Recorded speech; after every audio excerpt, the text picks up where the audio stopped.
Welcome to the ADR Chat. In this episode, we are going to be speaking to Matt Keating, the Abu Dhabi founder of Menathon. It's a free Sunday morning group where men can join and basically be in a safe space where they can experience fitness, they can have a coffee, and they can have a chat. Yeah. So as it's Men's Mental Health Month in June, we are exploring what Menathon is all about and how it can help the men of Abu Dhabi. So welcome, Matt. Hi, thank you, Asha, for having me. Really excited to have you here. And we're going to sort of have a big deep dive into Menathon Abu Dhabi. Looking forward to it. The reason I'm talking to you this week is because this month, June, is Men's Mental Health Month. And we're going to explore your very powerful community for men and just talk about how it's breaking stigma and also just building a real big support group for the men of Abu Dhabi. Exactly. Yeah. So welcome again to you. the ADR Chat. Looking forward to speaking to you about it. So I think what we'll do is we'll get into what Menathon is. Yes. So tell us a little bit about it and how it all started. Well, initially it started in Dubai with a guy called Dale, Tom Kinsey, or some guys called Dale, Tom Kinsey and Jack, and they got together and they started basically a little bit of a fitness club on the beachfront in Dubai. And they were just getting together to hang out with the dudes, just chilling a little bit, and what they started to realize that more and more guys wanted to join in. And they came up with the idea of Menathon initially. And I heard about it in Abu Dhabi because one of my friends in Dubai told me that they were doing an event, which was a 21-kilometer run in teams of two, carrying a 20 kg ball on your shoulder, which you couldn't put down for the entirety of the run. Well, I mean, it ended up falling eventually, but we weren't supposed to put it down.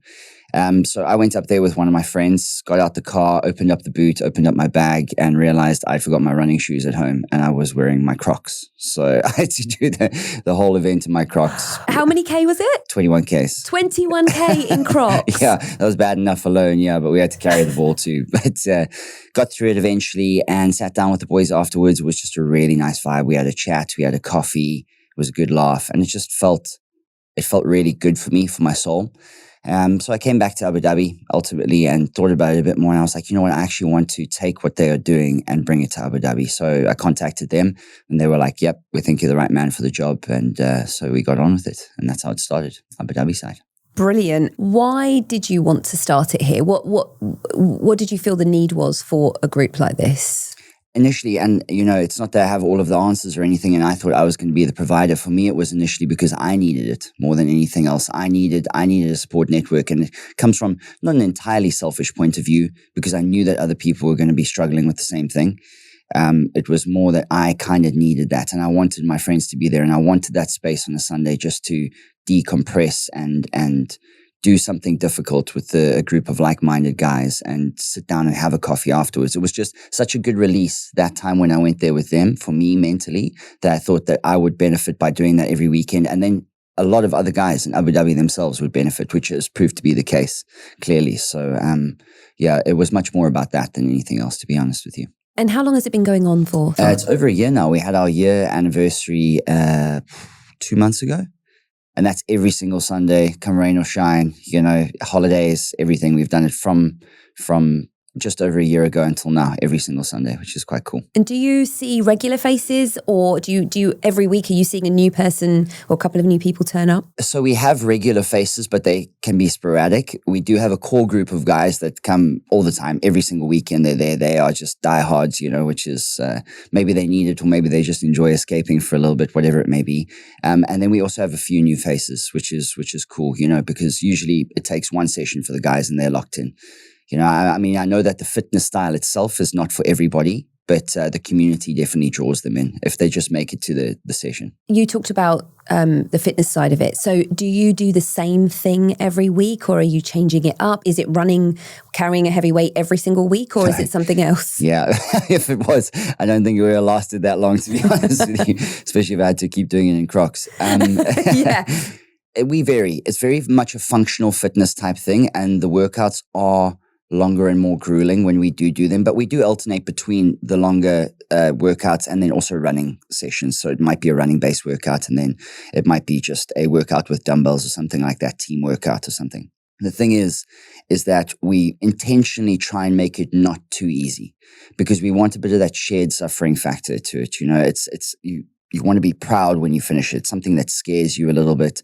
It's something that you find difficult at the time. And then afterwards, there's kind of like this, there's the self-respect. There is, as I said, that shared suffering value to it too. And I think as much as it's intimidating for people to come and do those sort of sessions, it adds value to their life doing it the difficult way. Yeah, I was going to say that because, to somebody who maybe doesn't work out very much or does a bit of running or doesn't work out at all, that can be quite intimidating, right? Yes. So what would you say to the guys that potentially want to be involved and want to have this space where they can come and chat and enjoy the part after the fitness?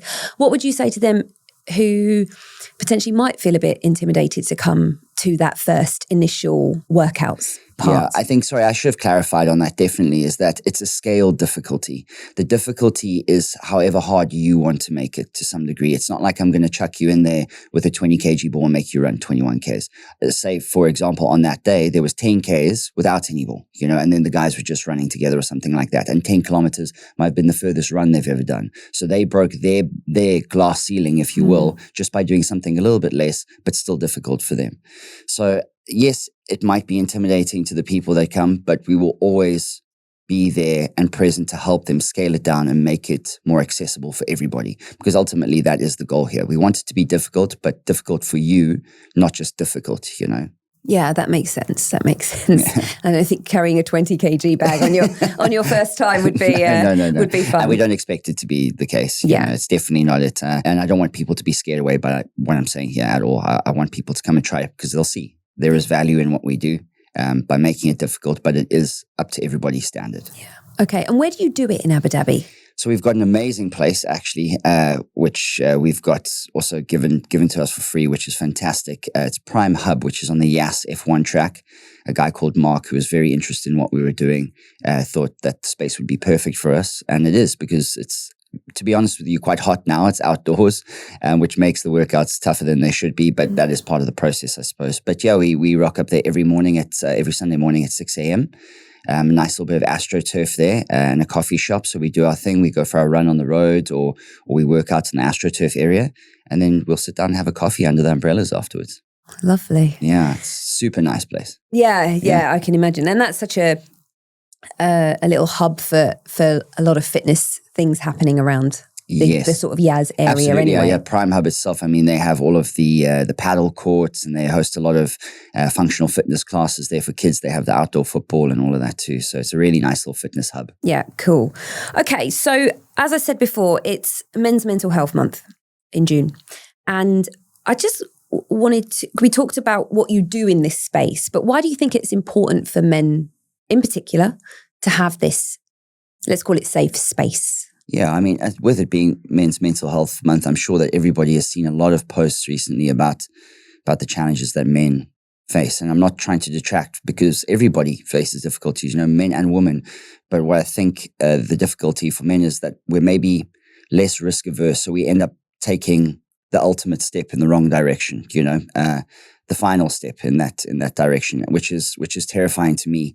And I don't know if what we're doing is necessarily going to be the cure-all for that, but I do know that what we're trying to offer is a space where people can feel comfortable if they need to speak about that, that sort of thing. Going on from that, so you talked about men being less risk averse. Do you think that's why they find it harder to open up? I think that there's a fault in a society where we do not understand stoicism in the way it should be understood, and men are told that they need to be stoic, that they need to hold emotions in, which is not stoicism ultimately.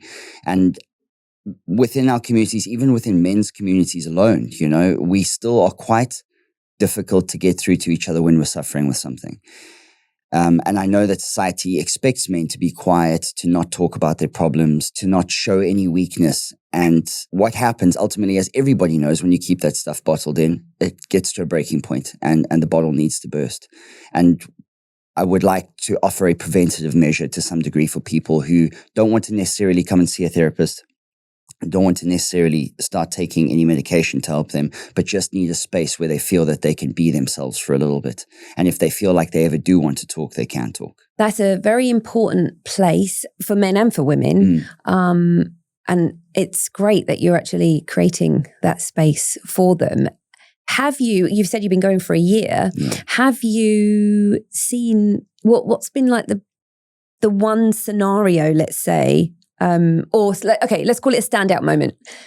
Have you experienced a moment where a guy has come to Menathon and has experienced something that has helped to relieve the stress off their shoulders? Yes, I think yes. So there's been a few instances which probably shouldn't be talked about, where people have found a lot of support in the system, and we have turned things around for them massively. But one really, really great guy who came to us maybe, I think it's probably about 6 or 7 months ago now, when he came, so quite overweight, was drinking quite heavily at the time, wasn't really doing any sort of fitness, had done fitness previously, was served in the Navy, etc. And he came to us and he just got the bug, just bit him after that first session. And there was something to do with the accountability, but he just changed his entire lifestyle. He stopped drinking, trained super hard, and the guy's training harder than anybody in that group now. He's in good shape. His mind is like a razor now. So he's one for me, and we love him because he's just the social media guy now. He's always posting for us and everything, but he's just a really good guy, and he's proved through his actions that Menathon is actually worth it for a lot of people. It can help you turn your life around. Yeah, and that's a fantastic story. And I think sometimes guys just get so, especially here, I think you can get very, very caught up in work, because in the most part, the guys are the breadwinner if they've come over with their family. Yes. And it can be very easy to put on the Abu Dhabi stone. Yeah, right? Yeah, of course. Or pound, or whatever you want to call it, kilos. I think it's more than 1 pound, right? It really is, even in females, trust me. So I think to catch the bug in one session, and they talk about hang around with people that you kind of want to be, if that makes sense. Exactly. And I think if you're in a group of people of like-minded people that want the same outcome, it can really help to spur on your... It absolutely can. The fact that so many people that became part of our group stopped drinking themselves also made me stop drinking. I haven't drunk in over 6 months now, since last year. And it's really helped me clean up my own act. Even though I was the person that was there starting this thing and trying to run it and motivate people, they've actually motivated me to make some major lifestyle choices. And I think that, as you were saying about the Abu Dhabi stone, that's one of the things that when people come over here trying to find connection in groups, the main thing offered to them is brunches and, restaurants and going out drinking and all of these parties and going to concerts and stuff. We're offering that alternative. And it's by no fault that we're actually on a Sunday at 6 a.m. There's that accountability too. If you go out on a Saturday night, you kind of reel things back a little bit, and then you come on the Sunday because you've committed. And one of the main ways we keep people committed actually to that too is that if they sign up for a Sunday session and they don't come, they have to give a donation to charity of any amount. They don't have to tell us the amount. They just have to send us a screenshot and any charity of their choice that they've paid. And that's their apology, and they're allowed back the next week. They're always allowed back, but yeah. That's awesome. Yeah. That's great, actually. It's a little bit of an accountability tool for us. Are there people that just go, oh, I'm not going, I'm just gonna give to charity, and then the following week I'm just gonna give to charity? Is there anyone like that? I think they become more and more cautious about signing up as the weeks go on if they don't think they're gonna come. So we talked about what happens in the session. You've got your fitness part, you've got the mental part. How do you actually strike the balance with that? Because I think sometimes, like I said, some people might be more into the fitness bit. Some people might be more into just the chatting bit. So how do you strike that balance between the physical part and then the emotional part? Yeah, I think because there's so many different levels to what we're doing with the fitness stuff, that the groups kind of form themselves. It's usually a team workout, and you'll find that the groups that want to go slower, they'll go together. So they're there for the hour and they'll do the work that they want to do. Whereas you might have guys who want to compete at the top and have that outlet for themselves, the competitive outlet. They get that done in the time that they want to do it and the speed they want to do it. But ultimately, we all finish at the same time. And then we will go and sit and have our coffees afterwards. So we do not say, oh, you have to go until you're done, kind of thing. We say, this is the time bracket. This is what you're getting done. Everybody finishes. And then we go and we have our photo together. And then we make sure that we're all sitting down and we start ordering the coffees. We create our nice big chair circle, set the umbrellas up, and we make sure that that's also a major part of it, which it has become. And if I'm honest with you, it's my favorite part of the sessions. It's not the fitness so much. Okay, I suppose this is a twofold question. How do you get them to talk? You know, are you thinking every week, okay, here's a subject that I'm going to mention and make it a talk topic? Or does the conversation just come naturally? And then the second part of that question is it easy to get information out of guys when they're in a group of guys? No, it's not. I don't think it's ever going to be easy to get information out of men. Even as I said earlier, in the men's only community, it's even difficult then. What I do find personally, and what the Dubai guys have found too, is that guys reach out post fact, or they reach out separately to that community because they know that you are there to support them, you know, or they not even to me, you know, to other members of the community, other people who they've made friends with. We've had some people become great friends through Menathon.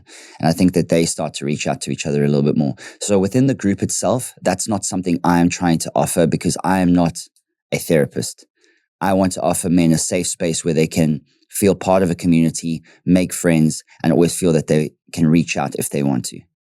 So do I prepare questions? No, I just try and have a little banter with the guys and make them feel comfortable and just give them a nice, easy space to decompress. Okay. And we'll talk a little bit about you, Matt, because, you know, you're running this, you're basically looking after a group of people, of guys. You're a coach, right? Yes. You're a PT coach or strength and conditioning coach. Strength and conditioning coach, Youth right? Strength and conditioning. A PT coach. I don't even know what that means.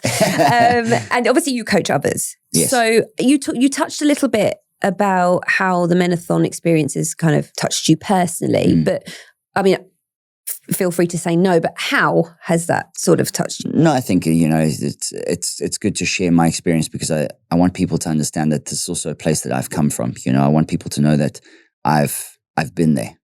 You know, I've suffered right on death's door and I've come back from that through communities like this, through hard work. So ultimately it all started for me once I'd left the military. I served in the British Army for a while. I left and I thought I was doing just fine afterwards. You know, I was young, hardworking, you know, loved to train, was just out there doing my thing. How old were you? When I left, I was 26 years old. Okay, so young. Yeah, still young. And I was there for most of my, you know, formative years. So coming out, I thought I was fine. Still, obviously looking back now, probably hyper-aggressive, you know, very indulged in a lot of risk-taking behavior, etc. And I eventually found myself one day going away for a weekend with my friends. And at the end of that weekend, something happened in my mind. I don't know what it is still to this day, you know, trying to figure it out, but it became sort of process of depersonalization where I didn't understand what was going on, deeply nihilistic, didn't understand the meaning of being here, etc., etc. And it got darker and darker and got to a very scary place. And I, one night, phoned my father and said, he was also a military man. I said, Dad, this is bad. I need you to come and help me. And thank God I did, you know, because a lot of people don't do that. And that's where it gets dangerous. And so my dad drove there. It was 2 a.m. He drove to my house. He came and he picked me up. He took me back to his. And we just sat in the kitchen and spoke. And we decided that I need to take some positive steps towards sorting my life out. One of those was to stop drinking, which I did then for a while, to also go and seek professional help. And then also to start taking my training very seriously, because as we know, you know, a healthy body is a healthy mind. And if it wasn't for all of those things and finding a fitness community that I was involved in then, I don't know if I'd still be here. And it's scary to say that. And I don't want to seem overly dramatic by saying that, because I don't want to take away from people who are in that place right now. But I do want people to know that I was there and you can come back from it. Like you can come back from that space. Everybody thinks it's impossible. I've always been sad. I'm never going to feel better. This is the darkest it's been and it's not going to get any better. It does get better. I promise you it does. I know. I didn't think so at the time. I thought I was done for. I never thought I was coming back. And here I am. I'm happy. I'm healthy. I have a good family, you know, and I have a lot of good friends. And you just touched on the fact that you had a military dad, right? And yes. You were also in the British Army. Yeah. How did you feel comfortable? I mean, you must have a great relationship with your dad to feel comfortable enough to say to a military dad at the end of the day, I need your help. Like, what influences did he have on you to make you think at that point, I need to call my dad? Because being the stereotype is, if you've been in sort of the military, for example, you are very, I'm fine. And you don't break. You don't break. Yeah, you don't break. And you said you got a military dad. So was his influence ever you don't break, or was his influence more, it's okay? A bit of both. Yeah, okay, yeah. Definitely a bit of both. But, I have a very supportive and loving family. My mother is one of the most caring women I've ever met in my life. Obviously, as most guys will say about their mother, I'm sure. And very open and honest relationship with her. And I also have a very open and honest relationship with my father. I think when I was younger, maybe not so much because I was a little bit of a hand grenade, and he obviously was quite frustrated with me at times because he is a military man. He's a very disciplined man. But then when I came back from the military, he became my best friend because we had a common thread that we shared. I understood him better and he understood me better.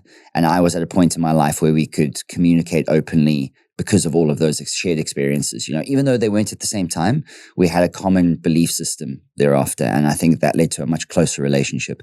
And also knowing that my dad, as stoic as he is and non-complaining as he is, he also has felt a lot of what I feel and was feeling at that time. So for me to open up, I knew I was opening up to somebody who had been there before too. Had handled it differently to me, but had been there before. And I think that's what made it easier for me to open up to him at the time. And I wonder, would he have had anywhere to open up? Like, would he have had a group at that time? No, I don't think he did. I don't think he did, which just shows, and there's a lot of people that are doing that, there's a lot of people that are getting through stuff without having these communities and that sort of thing. And that's what I don't want for people because I didn't want that for my father, I don't want to think that he had that experience when he was younger because I can't even imagine what it would be like without support. So I don't want there to be nowhere for men to go. If they are feeling that way, I want to be the space that they can come to. I want them, if they're in Dubai, they can go to the guys at Menathon Dubai. If they're here, they can come to us. I would really want people to feel safe with us. I want them to change their lives, turn them around. Is there a pressure? Do you ever feel there's a pressure of being basically the strong one, right? At the end of the day, okay, these guys are never going to say, weak is not the right word, but we're having a problem or whatever, and we're coming to you. You've started this group. We're coming to you for your help and advice. They're probably not going to say that to you, but is there like an underlying pressure that you have this group and you have to help them? I think my only difficulty is, and this is probably a lot to do with my impulsivity, but I wish that I could just take it away from them. Any pain that they're feeling, I wish I could take it away immediately. It's knowing that there's a process to this and I'm not the guy with all the answers there to help them. So that's the only pressure I really feel in terms of, being the strong one for everybody. The strength is in the community. It's not about me. I'm the person that bought the idea here from Dubai, took it from the guys who had created it there and brought it here. But I'm not the strong one. We're all the strong ones for each other, and I don't want to be the face of Menathon, really. I know I'm here now advertising it, but I don't want to be. I want the men of Menathon to be the face of Menathon. I want them to go out into the world and create a community of their own and bring them across to us or do their own thing. It's definitely not just about me being the strong one. There's been people who have been there for me too during this process. So it's a community building a community, right? Yes, exactly. Yeah. Okay. So what advice would you give then to Mr. ABC who kind of struggling but doesn't know where to start? In my opinion, the only wrong step you can take is no step. We need to be moving forward always. It's not, it is not something, and I'm not sure if we can talk about it here on the podcast, but is not something that should be played with. The statistics are crazy. It's 80% of men, or 80% of people who are men. It's men between the ages of 20 and 50 in the Western countries. The leading cause of death is, that's a crazy statistic. And those are all because guys have not spoken to people. They haven't reached out. They've just kept quiet and they've let it all bubble to the top and ultimately made the ultimate decision to do something very, very sad. And I would like any of those people who feel like they can't speak to not even think about coming to talk, just about arriving to train initially. Just arrive there on the Sunday morning. Just get there with us. Just do the warm-up. Just do the workout. If you don't want to say anything afterwards, if you just want to sit and have a coffee and keep quiet, that's fine. Just take that first step in the right direction. That's all you need to do. It's one step at a time. Just do not sit down in the woods because that's when the darkness overwhelms you. What's your average age of people there? A large age range. I think our youngest at the minute is 21, but we're going all the way through. I think the oldest guy that we've had must have been high 60s. Very, very big age range there. You got any thoughts on younger boys? Because there's a lot of pressure. I've got a daughter, so I know the pressure of girls and social media and all of that. Unfortunate, even though I work in social media, but it's a tough time. Yeah. Even with friends, with having this or not having this, or being on social media, all of that. There's so much there that this is great for the guys. But would you ever think about the sort of younger boys? Because I feel like the pressures are starting a lot younger. Yeah. Before the pressure was having a family and having a job and making sure that you keep your job or whatever. Yeah. And now there seems to be a lot more pressures, not just exams and school. There's a lot more reaching them, yeah. There is, but I think the pressures are very different to what the 45-year-old man might have, because it's not, they don't have responsibility, let's say, but they have, back in the day, we show face. Yeah, yes. It's that responsibility, and there's a lot of pressure on these kids. My daughter's school put a stat up recently, very similar to what you talked about in terms of people taking their own lives. That the boys was so much higher than the girls because the girls talked about it, whereas the boys didn't, and the rise was ginormous. Yeah. And a lot of it was because of the internet and social media. Yeah. And so what would you, even if you haven't got any plans to help the younger kids, let's say, because obviously there's loads of laws and regulations around that, but what would you say to younger or parents with younger boys? How can they start to alleviate a little bit of that pressure? I think, and this is where, because we're never going to change the social circumstances now, we're never going to change the social media reach and what's happening to these kids. It's probably going to get worse. Yeah. So I would say to any parents that are looking at helping their kids through these tough times, make your own bed first. Make sure that you're looking after your own house first before you reach out to them. So if you are a man who is struggling and you're closed off, how are you ever going to get your son or daughter to speak to you and open up? So I think that if people are coming and they're doing the right thing, they're coming to things like Menathon, they're going to pass that down positively to their kids, to their wives even, they're going to create a better family environment. And I think that's where the change actually happens, is up top and it filters down. Absolutely. I think that works in any situation, right? Yeah. So obviously you have this group or this support system, but Abu Dhabi, UAE, but Abu Dhabi in general, it's quite transient and quite diverse in terms of ethnicities, ages. How do you think a transient environment affects a man's social support? Massively. I think the first thing is coming to a different country, being an expat. When you first arrive here, you don't know where to reach out to anybody. And there's so many things going on. There's so many gyms. There's so many communities going on. You don't really know where to go, and you get stuck in this cycle of overthinking everything. Where is my community? Where do I go? I go here, I go there, I go everywhere, and you never find one to settle down in and make long-term lasting friends. And on that point too, is that I think any relationship you make over here, you're always a bit wary about, because you know that one of you is going to leave at some stage, So I think any of those communities that people have, just stick to going to them. Just whatever it may be, whether it's a running community, a gym, just stick to going to it and try and make some friends, reach out to people. And don't just go there for that. Try and go for a lunch with them one day. Try and have them around your house to meet your family. Try and get your kids to play together. Try and actually actively make a community for yourself. Because the danger is being by yourself when you're feeling bad. It just gets worse and worse. That sense of belonging starts from when you're a baby. Yeah. 100%. Until you're not on this earth anymore. We're social creatures, human beings, we need it. As much as anybody wants to say they don't need other human beings, we all do. We all do. We all need somebody to put their hand on our shoulder and say, are you okay?